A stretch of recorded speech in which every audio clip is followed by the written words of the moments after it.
Good morning అండి. ఈ మధ్యన అండి చాలామంది జీవితంలో ప్రతి ఒక్కరు కూడా వయసుండి, అందం ఉండి, అవకాశం లేక, అన్నీ ఉండి కూడా జీవితంలో ఎన్ని ఉన్నా కానీ ఏదో ఒక లోటుతో కుటుంబాలలో మనశ్శాంతి లేకుండా కోల్పోయి భర్తను కోల్పోయిన వాళ్ళు కావచ్చు, భార్యలు కోల్పోయిన వారు కావచ్చు, ఎవరైనా సరే ఉంది ఫ్రెండ్స్. అర్థం చేసుకునే మగవాడిని ఎప్పుడైనా కానీ భార్యకి తోడుగా ఉండగలుగుతాడు. బజార్లో తిరిగినవాడు లేదా 10 మందితో కలిసి బతికినవాడు ఆడదానికి విలువని వాడిని ఏ రోజు కూడా ఫ్రెండ్స్ నమ్మి పెళ్లి చేసుకోమాకండి. జీవితంలో ఒంటరిగా ఉన్నా పర్లేదు కానీ ఎంత కష్టాలు వచ్చినా కానీ అనుభవించవచ్చు, కానీ 10 మందితో తిరిగి చెడిపోయిన వాడితో మాత్రం పెళ్లి చేసుకొని ఏ ఆడది కూడా సంతోషంగా ఉండలేదు ఫ్రెండ్స్. ఎందుకంటే ఈది కుక్కను తీసుకొచ్చి ఇంట్లో కూర్చోబెడితే అది ఉంటుందా ఫ్రెండ్స్? 4 ఇల్లు ఎంగిలి కొడకే అలవాటు పడుతూ ఉంటుంది. అలాంటి మగవాళ్ళు చాలామంది ఆడవాళ్ళ జీవితాల్లో ఉంటారు. అలాంటి ఆడవాళ్ళు చాలామంది మగవాళ్ళు ఉంటారు. వాళ్ళ బుద్ధి లక్షణం మార్చుకోరు, వాళ్ళ విలువలు మార్చుకోరు, వాళ్ళ బతుకులు మార్చుకోరు. వాళ్ళలో ఉన్న అహంకారం, గర్వం కూడా దేవుడు తప్పనడిచి ఎవరు కూడా మార్చలేరు ఫ్రెండ్స్. చాలామంది కొట్టుమిట్టలు ఆడేది ఏంటంటే అహంకారం. అహంకారం గర్వంతో చేసేది అతి పెద్ద మోసం ఏదైనా ఉందంటే ఫ్రెండ్స్, తిరుగుబోతులుగా తాగుబోతులుగా ఉండి ఒక ఆడదాన్ని అన్యాయం చేయమాకండి. ఒక ఆడదాని జీవితంతో ఆడుకోమాకండి ఫ్రెండ్స్. అదే తిరుగుబోతులుగా పాడైపోయిన ఆడవాళ్ళతో మీ జీవితాన్ని ఎలా మలుచుకున్నా పర్లేదు.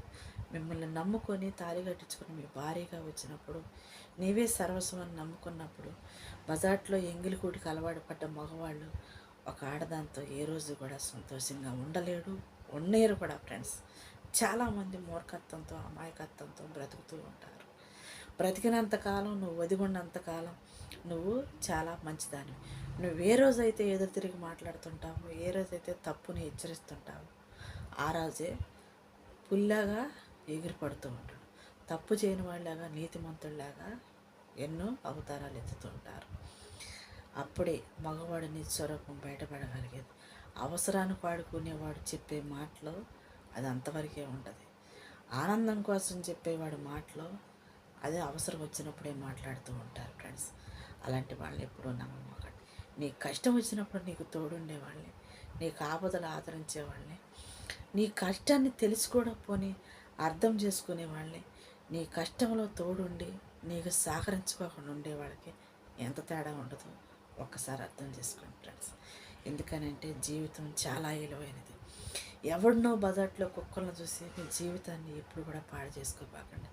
విలువైన జీవితం విలువ లేని కుక్కలకి చేతిలో పెట్టి మీరు ఎప్పుడు కూడా అన్యాయం కామాకండి. మీ వల్ల మీ పిల్లలు నష్టపోతారు, మీ వల్ల మీ కుటుంబాలు నష్టపోతుంటాయి.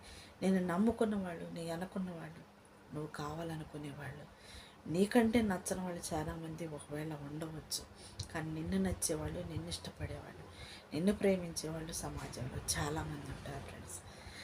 కొంతమందిలో 100కి 100 మందిలో ఒకవేళ నిన్ను ఒక్కళ్ళు అర్థం చేసుకునేంత మాత్రాన నీ జీవితం ఏమీ పాడైపోయినట్టు కాదు, నీ జీవితం ఏమి అన్యాయమైనట్టు కాదు. ఎవడో ఏదో వాగితే ఏమితో ఏదో వాగిందని చెప్పేసేసి నీ బతుకుని ఎప్పుడు కూడా నిరుత్సాహపరచుకోమాకండి ఫ్రెండ్స్. ధైర్యంతో ఎదిరించాలి. తప్పు చేయనంత వరకు కూడా కష్టపడి బ్రతకడానికి సహకరించుకోనండి. మీ జీవితాన్ని మీరే పునాదులుగా మార్చుకోవాలి. మీ కష్టాలను మీరే ఆయుధాలుగా మార్చుకోవాలి. ప్రతి ఆడపిల్ల కూడా ఫ్రెండ్స్, చాలామంది నేను చూస్తున్నాను, భర్త లేని వాళ్ళు, పుట్టింట్లో వదిలేసిన వాళ్ళు, కొట్టుమెట్లతో అన్నీ తీసుకొని మోసం చేసేవాడు, తిరిగిపోతువాడు, తాగిపోతువాడు, ఇలాంటి వాళ్ళతో కలిసి ఉండలేక, జీవితాన్ని నరకపాయం చేసుకోలేక ఎంతోమంది కొట్టుమెట్టలాడుతూనే బ్రతుకుతూ ఉంటారు ఫ్రెండ్స్. ఎందుకు అని అంటే సమాజంలో అతిపెద్ద మోసం ఏంటంటే ఆడదానికి ఆడదే శత్రువు అంటారు. ఒక ఆడదానిలో లేని సంతోషం మరొక ఆడదానిలో దొరుకుతుంది అంటే వయసుతో సంబంధం లేకుండా తిరిగిపోతు కుక్కలకి ఏ ఆడది కూడా ఫ్రెండ్స్ అందంగానే కనపడుతుంటుంది. అది వయసు ఉన్నా వయసు లేకపోయినా, అది సచ్చేదైనా వరసైనా వరస కాకపోయినా, ఒక ఆడదే అయితే చాలు బజార్లో ఉండేవాడికి ఎంతో అందంగా కనపడింది. కట్టుకున్న భార్య ఎప్పుడు కూడా అది తప్పుడు దాని లెక్కే వాడికి కళ్ళకు కనపడుతూ ఉంది ఫ్రెండ్స్. అలాంటి వాళ్ళతో జీవితం ఎప్పుడు కూడా సంతోషంగా ఉండదు, ఆనందంగా ఉండదు. ఒకవేళ ఉండాలని మీరు అనుకున్నా కానీ వదిలేసి బతకాలి. వదిలేసి బ్రతకటం నేర్చుకోవాలి. ప్రేమ అనేది కాదు, స్వార్థాన్ని నింపుకొని బతకాలి. ఎందువల్లనంటే అది నీ కోసం, నీ కుటుంబం కోసం, నీ కడుపుని పుట్టిన బిడ్డల కోసమైనా.